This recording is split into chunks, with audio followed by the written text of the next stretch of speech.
delivering some orders that we get online on Tuesdays, Thursdays, and Saturdays.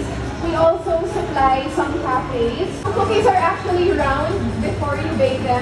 In the oven, they melt, they flatten up, and then they puff up a little bit. Ask me anything. Wag lang love life. So me, I make these in 35 gram. It's a good enough size na you can have one and still want another one.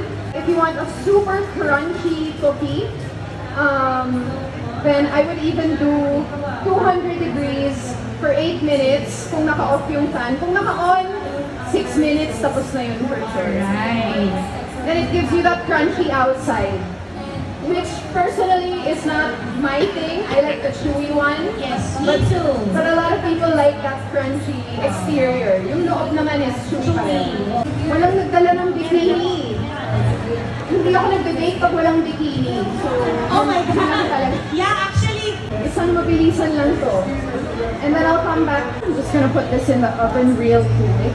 Yung pinaka nag-encourage sa akin na gumawa is si Dr. Vicky Bello. So binigyan ko siya one time, tapos hindi na natapos. Sabi niya, pwede bang gawin mo na tong business? So nung pandemic kayo na, matagal ko na tong ginagawa itong recipe na to.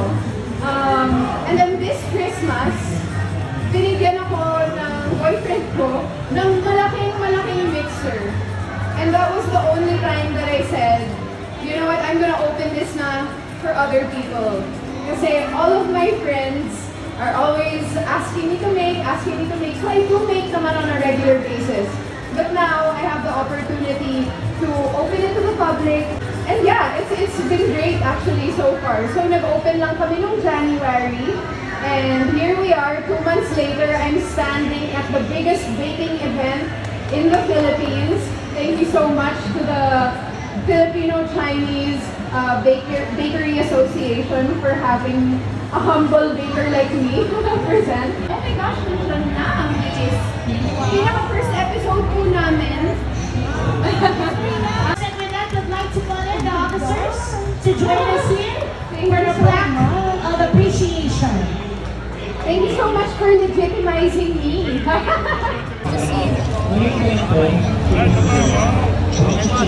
O, palakpakan naman dyan, ladies and gentlemen. Again, we would like to thank Ms. Rian Ramos for celebrating with us for the first day of Bakery Fair 2025.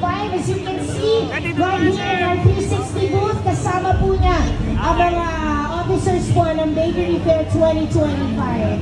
Thank you po, dashing gentlemen of Bakery Fair. Wait, like some, I made a lot.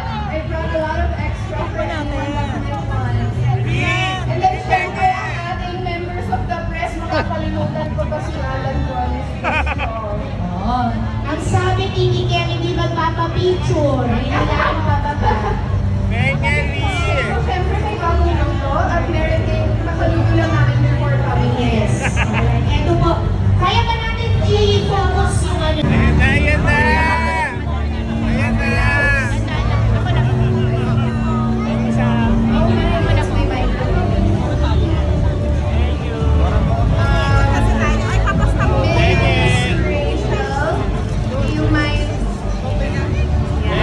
Ay, sorry. Ayan.